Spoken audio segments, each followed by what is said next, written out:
In continuation of a chapter number 6 in science, and we now come to the topic transfer of heat.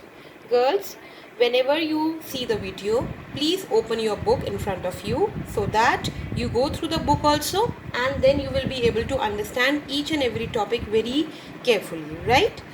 So what is the transfer of heat? You know very well that heat, it flows from the region of the higher temperature to the region of the lower temperature.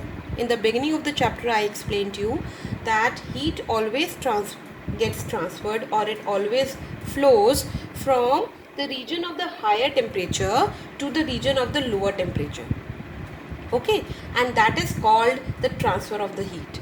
And the heat will continue flowing till both the parts or both the regions, they attain the same temperature. That means till that colder part will become hot as the hotter part is, till that time there will be a transfer of heat. Okay, so transfer of heat, it is simply the flow of the heat from the region of the higher temperature to the region of the colder temperature till both the regions they attain the same temperature. Now there are three ways of transfer of the heat.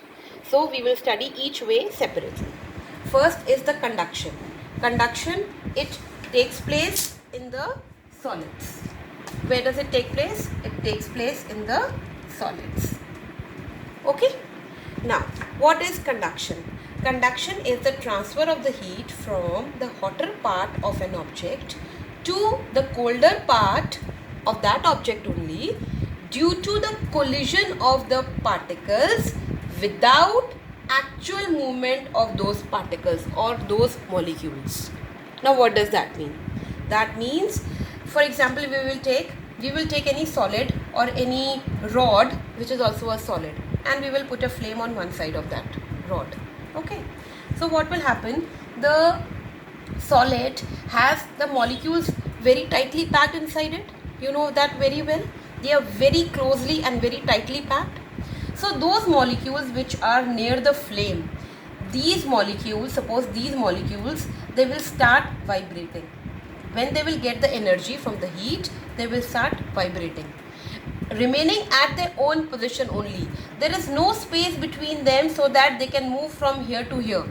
In solid, they are very tightly packed, so they will simply start vibrating. Vibrating means moving at their own place only. Now due to that vibration, what happens? They will get collided with the other particles, the other molecules. Collided means they will get stuck, or they will hit the other molecules also, right? So these will also start vibrating. These will also get the heat energy from here. These were vibrating because of the energy that they are getting from the heat. So this portion was getting heated. Now this vibration, these molecules will collide with the other molecules which are next to them, and they will also start vibrating. Okay, they will also get vibrating, so they will also get the heat energy transferred to them. This portion will also become hot. After that, due to their vibration, what will happen? The molecules which are just next to them, they will also start vibrating, right? So the heat energy will get transferred from here to here also. So in this way, the entire rod or the entire solid will get heated up because of the vibration or because of the collision of the particles without the actual movement of the particles or the molecules. These molecules, they are not getting transferred from here to here. They are simply vibrating, and because of the vibration, they are colliding with the next molecules, and the heat is getting transferred from their vibration from here to here to here. Is that clear? That is called conduction. Conduction takes place in the solid. Now, based on the conduction or the transfer of the heat, the materials or the solids can be divided into two categories: the conductors and the insulators. What are the conductors? Conductors are the materials which conduct or which help in the transfer of the heat very easily. That means they get heated up very easily. They help in the transfer of the heat very easily. The heat can transfer through them. The heat can conduct through them. So they are the conductors. For example, all the metals. All the metals, they get heated up very easily. That's why we have utensils made up of metals of steel, aluminium, right? Because they get heated up easily and we can cook in them very easily. What are insulators? Insulators are the materials which do not conduct or which do not help in the transfer of the heat at all or easily. Okay, sometimes they do not conduct at all also. For example, wood, rubber, etc. Now example I'll give you. You sometimes have the spatulas at home or the kadchi at home made up of wood. Why? Because if you move that spatula in the pan or in the kadhai or whatever, then your hand doesn't get burned, because the metal, the kadhai is made up of metal that is hot, but the spatula that you are holding is made up of wood. It does not help in the conduction of the heat. It does not transfer heat. So it is an insulator. That's why what will happen? It will not get heated up, and so our hands will not get burnt. Right? Then rubber also.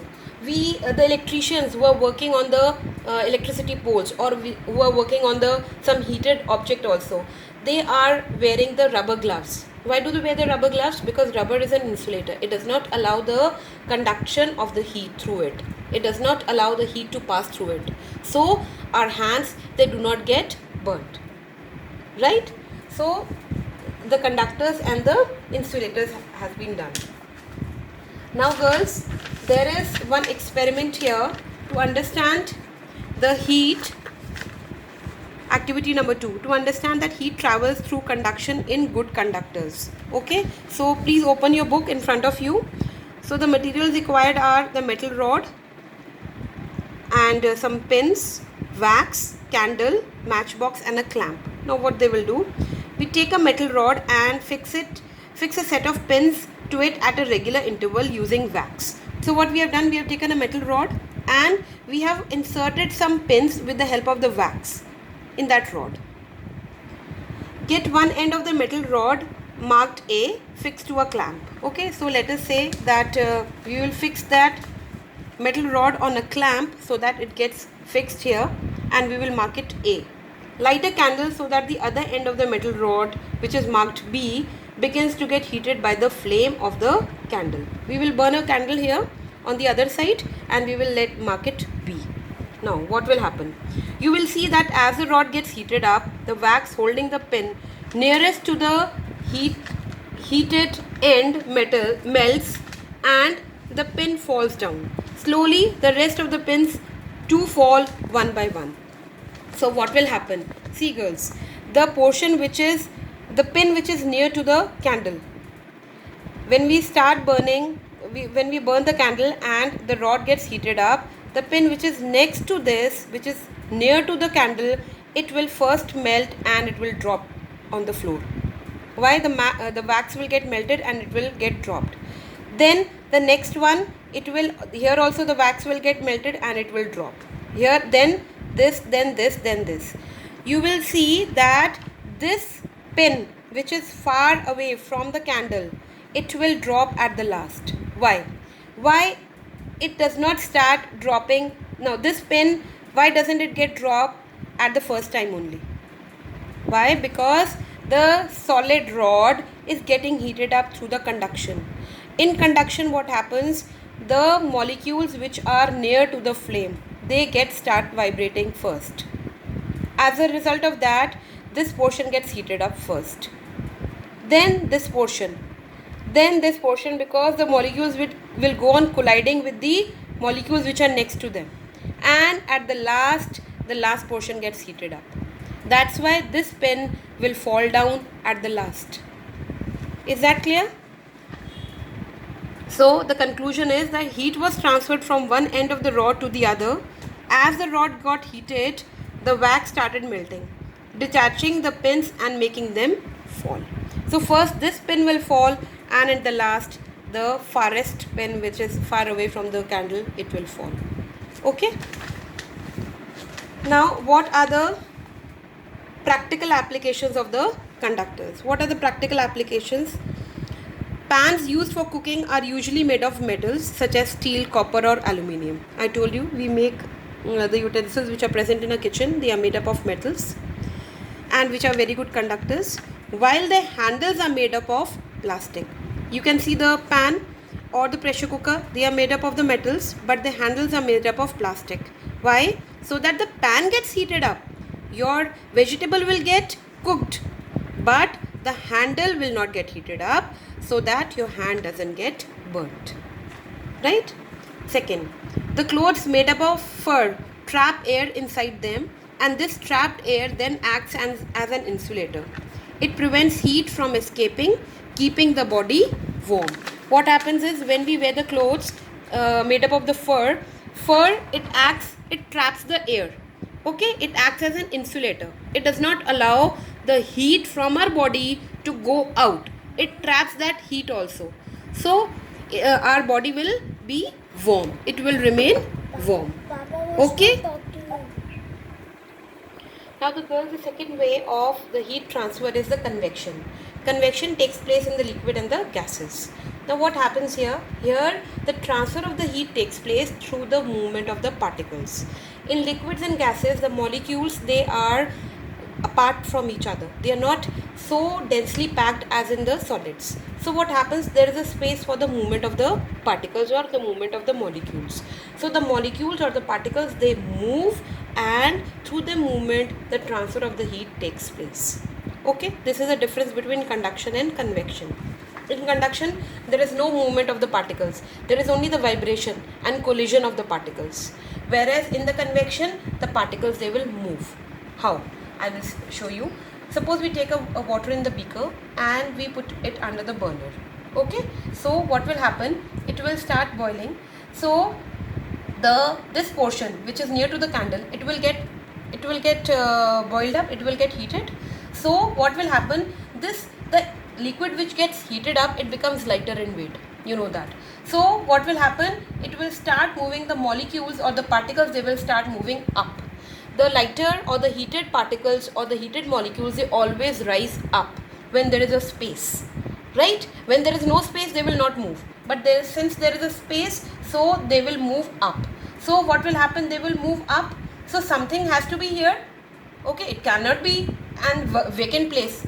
So the cool particles from top, they will come down to take its place. Right? So the cool particles, they will come down, and the warm particles, they will move up. In this way the cycle will be formed. The warm, it will get warmed up, it will go up, and the cooler one will come down. The cooler one will get warmed up, it will again go up, and the portion which is still cool, it will come down. It will go, this cycle will take place, will keep on rotating till all the water becomes hot. Right? So this is how the heating in the liquids or in the gases takes place, through the movement of the particles. Now, an example of convection is the sea breeze and the land breeze. These two are very important topics, girls, so understand them very carefully.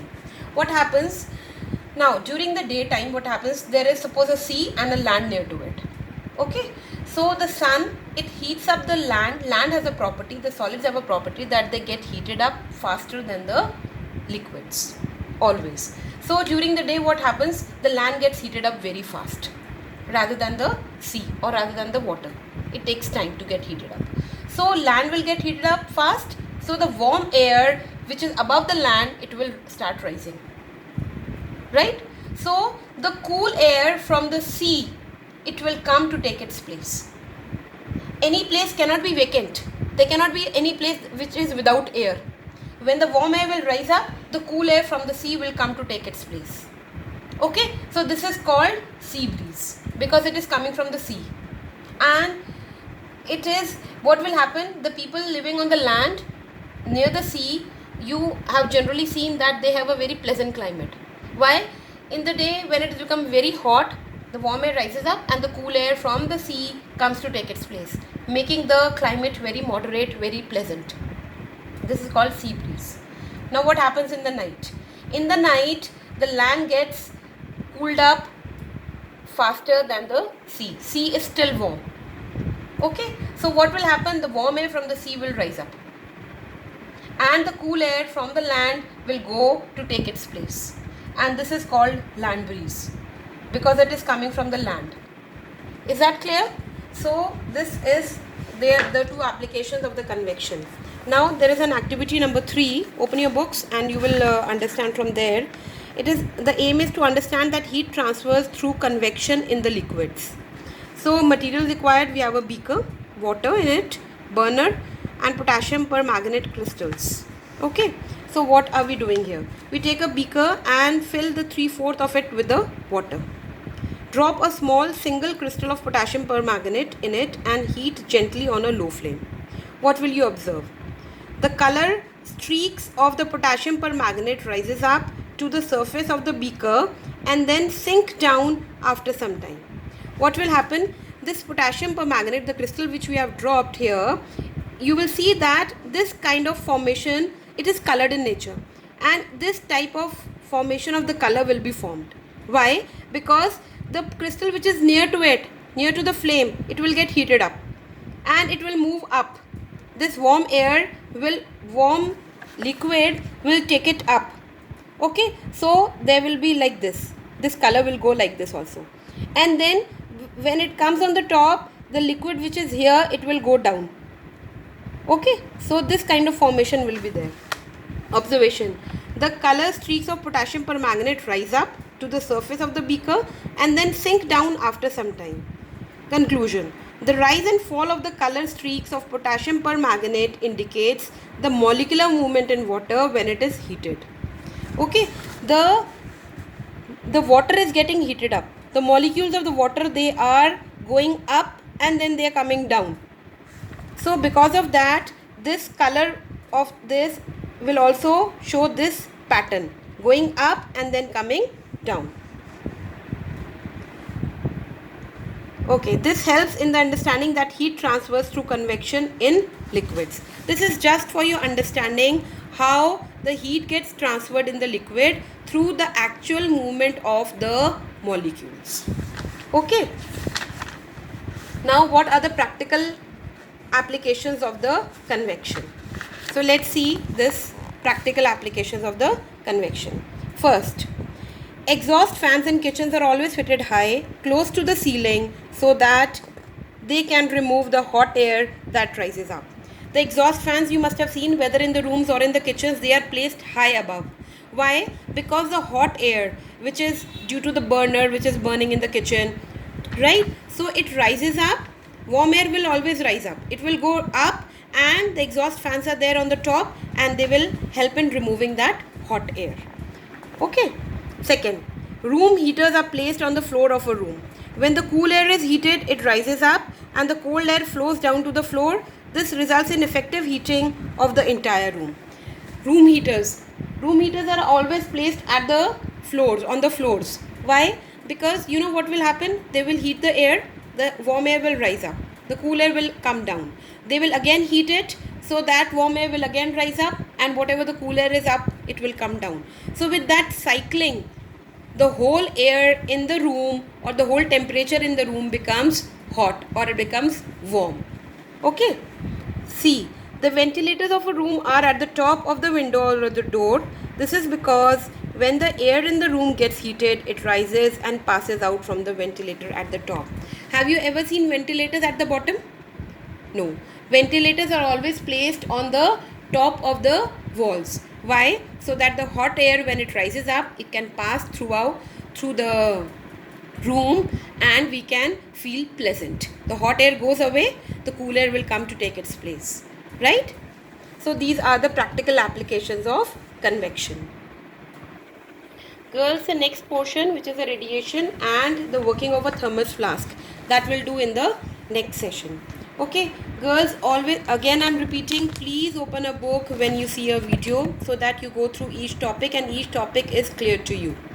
Thank you.